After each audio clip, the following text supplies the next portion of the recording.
मार देना चाहिए भाई।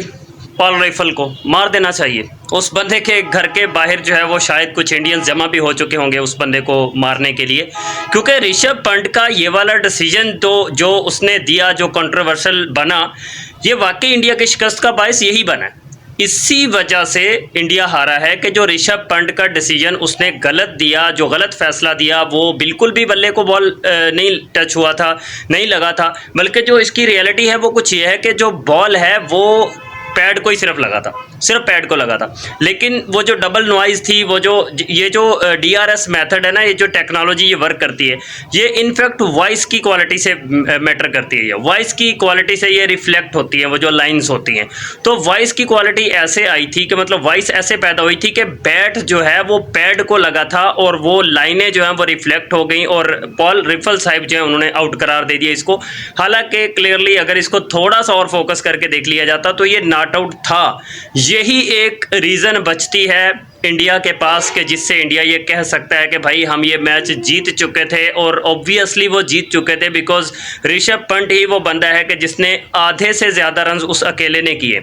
121 रन पर ऑल आउट हुई है इंडियन टीम और उसमें से 60 प्लस जो है वो ऋषभ पंत अकेला बनाने में कामयाब रहा है।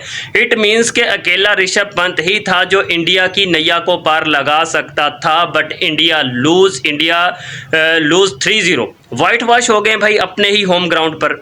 यार बहुत शर्मिंदगी की बात है, वैसे अपने ही घर में वाइट वॉश हुए हैं, लेकिन जस्ट फील द पेन। ये पेन जो है ये हमारे पड़ोसी मुल्क को आज फील हो रहा है, क्योंकि पाकिस्तान तो अपने घर में वाइट वॉश ऑलरेडी हो चुका है, वो भी बांग्लादेश के हाथों हो चुका है। भाई ज़्यादा फन्ने खां बनने की ज़रूरत नहीं है कि पाकिस्तानी ज़्यादा फन्ने खां बन जाए कि भाई हम ये कर देंगे, हम वो कर देंगे, हमने इंग्लैंड को हरा दिया। भाई भूलना नहीं है, बांग्लादेश पाकिस्तान को 2-0 से वाइट वॉश करके गया है, तो वो पेन, वो दर्द, वो सब कुछ वो पाकिस्तानी ऑलरेडी जानते हैं कि हमें कौन कौन से दर्द हो चुके हैं। तो अब इंडिया की बारी है, इंडिया फील कर रहा है उस पेन को, लेकिन जस्ट फील द पेन सिर्फ यहीं तक ख़त्म नहीं होती। ये कहानी थोड़ी और आगे तक भी चलती है। थोड़ा और पीछे जाकर आप 2022 के वर्ल्ड कप में देख लें, वहाँ पर भी इंडिया के हक में डिसीजन अंपायर्स ने दिया था, तो वहाँ पर पाकिस्तानियों को बहुत ही ज़्यादा पेन फील हुआ था। पाकिस्तान, वो वर्ल्ड कप का मैच था, वेरी इंपॉर्टेंट मैच था, वो भी ये उतना इंपॉर्टेंट तो नहीं था, लेकिन हाँ सीरीज़ बचाने के लिए, मतलब 3-0 से जो वाइट वॉश था उस वाइट वॉश को बचाने के लिए ये मैच वेरी इंपॉर्टेंट था टीम इंडिया के लिए। But New Zealand one, Tom Latham and company one this match. और जितनी शानदार परफॉर्मेंस न्यूजीलैंड की टीम ने दी है, जितनी एग्जैक्टली ज़बरदस्त परफॉर्मेंस न्यूजीलैंड की टीम ने इंडिया के घर में आकर दी है, जितनी शानदार किस्म की बॉलिंग मिचेल सेंटनर ने की है, जितनी कमाल बॉलिंग अजस पटेल ने की है, भाई कमाल हो गया। इंडियन टीम को उसके घर में एक आधा मैच हराना तो शायद कोई सोच सकता था, लेकिन 3 मैचेस की सीरीज़ और 3-0 से हरा देना ये शायद किसी ने ख्वाब में भी नहीं सोचा होगा।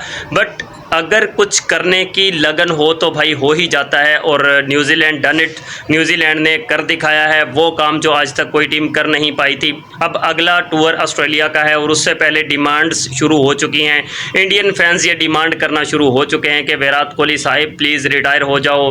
कहना शुरू हो गए हैं कि रोहित शर्मा साहिब बस आपका काम ख़त्म है, अब आप रिटायर हो जाओ, यंग जनरेशन को आगे आने दो, यंग टैलेंट को खेलने दो, कहाँ आप बोझ बनकर बैठे हुए हो। और अगर सोचा जाए तो बोझ वाली कहानी तो है, क्योंकि विराट कोहली पूरी सीरीज़ में फ्लॉप रहा, रोहित शर्मा पूरी सीरीज़ में फ्लॉप रहा। मतलब इससे पीछे बांग्लादेश के साथ जो हाल इंडिया ने किया वो उससे बुरा हाल अपने साथ हो गया। मतलब बांग्लादेश की टीम पाकिस्तान के साथ बुरा करके गई थी, पाकिस्तान को 2-0 से हराकर इंडिया गई, वहां जाकर खुद 2-0 से इससे इंडिया से हार गई, और इंडिया उसको 2-0 से हराने के बाद खुद 3-0 से हार कर मतलब बैठ गया। मतलब वो जैसी करनी वैसी भरनी वाली कहानी आ रही है कि मतलब जैसा बांग्लादेश ने पाकिस्तान के साथ किया वो फिर खुद उसके साथ हुआ, और उसके साथ जिसने किया फिर खुद उसके साथ भी वैसा ही हो गया। तो ये सीन चलते रहते भाई, it's called cricket.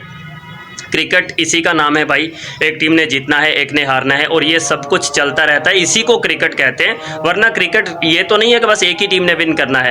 Well played New Zealand team, and bad day, bad luck for team India के 3-0 से वाइट वॉश ये दिन भी देखने थे भाई, देखने को मिल गए हैं।